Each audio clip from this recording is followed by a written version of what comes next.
Bonjour à tous, on se retrouve dans la deuxième partie d'un Noël responsable, édition spéciale avec Morgane, citoyenne ici qui avait envie de faire les choses bien. Si vous n'avez pas encore regardé la décoration, on vous invite à le faire parce que c'est très intéressant, il y a du do it yourself, de l'upcycling, donc vous allez pouvoir y trouver votre compte.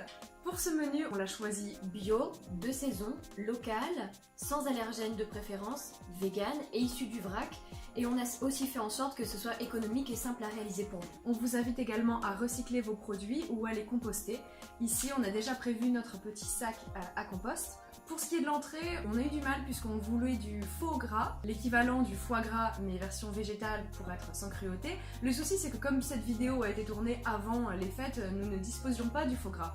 Mais si vous souhaitez du faux gras à Noël, on vous invite à prendre celui de la marque Jay Enjoy. Vous pouvez le placer sur un petit toast sans gluten avec un petit confit de figues, c'était super sympa, on trouvait la recette cool. Vous connaissez les petits mélanges étudiants à base de noix de cajou, amandes, raisins secs, ce genre de choses? Des olives, des petits légumes croquants de saison à tremper dans du houmous ou même de la crème végétale, voilà, c'est très sympa comme entrée. Et pour le plat de résistance, la grande question du plat de résistance, comment se passer de viande? Le débat protéines végétales, protéines animales, voilà, on a compris. Notre choix s'est porté sur la tourte de Marie Laforêt, la tourte pommes de terre et poireaux. C'est une tourte que vous allez pouvoir accompagner avec des simili carnés façon aiguillette de poulet, mais vous n'êtes pas obligé de le faire si vous n'en avez pas envie. Nous, on a décidé de le faire quand même. Allez, c'est parti. Allez.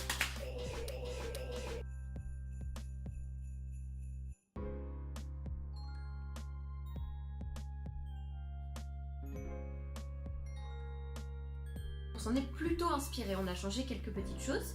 Donc pour commencer, vous allez prendre les pommes de terre, vous les lavez, vous les épluchez, vous les coupez en morceaux, vous faites cuire 10 minutes à la vapeur. Vous prenez les poireaux, l'ail et l'oignon, vous les coupez, vous les lavez avant, vous les faites revenir avec un peu d'huile d'olive dans un faitout ou dans une poêle ou un wok. Vous allez prendre le simili carné, vous allez tout mettre ensemble, mettre aussi la crème de soja, mélanger du sel, du poivre, vous réservez. Dans votre plat à tarte, vous avez mis le fond de tarte, chauffé à blanc pendant 10 minutes à 180 degrés, c'est ça. Vous mettez tout dedans, vous recouvrez de la deuxième pâte à tarte et vous enfournez pendant 40 minutes, toujours à 180 degrés. Ouais.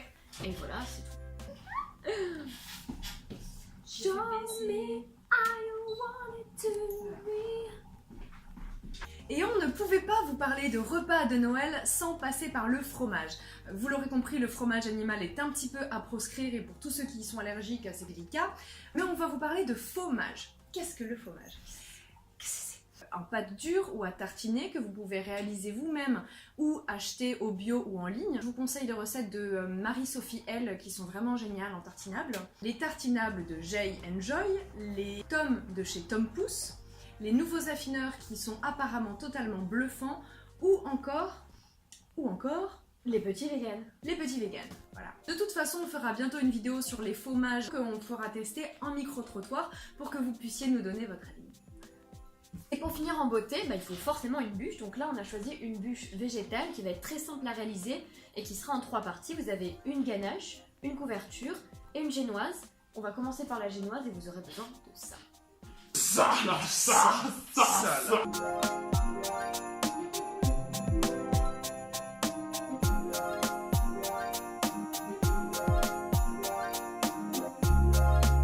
Tu vas mettre tous tes ingrédients secs dans ton saladier.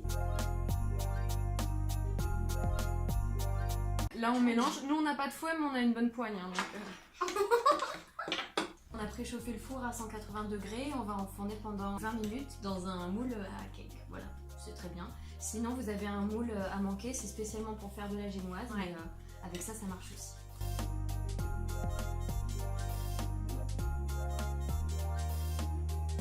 Pour la ganache, vous prenez 200 g de chocolat noir, vous le faites chauffer.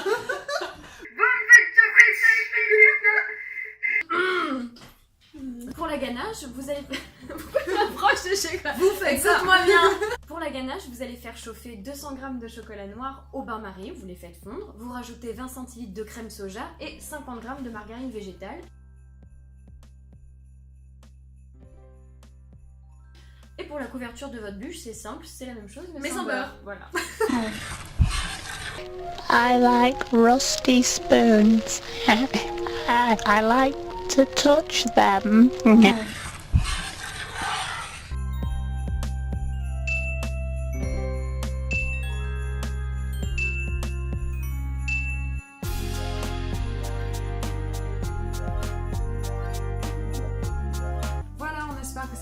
a plu. N'hésitez pas à nous partager vos retours en commentaire et puis aussi à vous abonner à notre chaîne YouTube parce que ce serait dommage d'en perdre une miette. Bonne fête à tous. J'ai déjà du déchet organique. Ok? Qu'est-ce que je fais? Je les mets dans un petit sachet. Oh putain, l'oignon m'agace.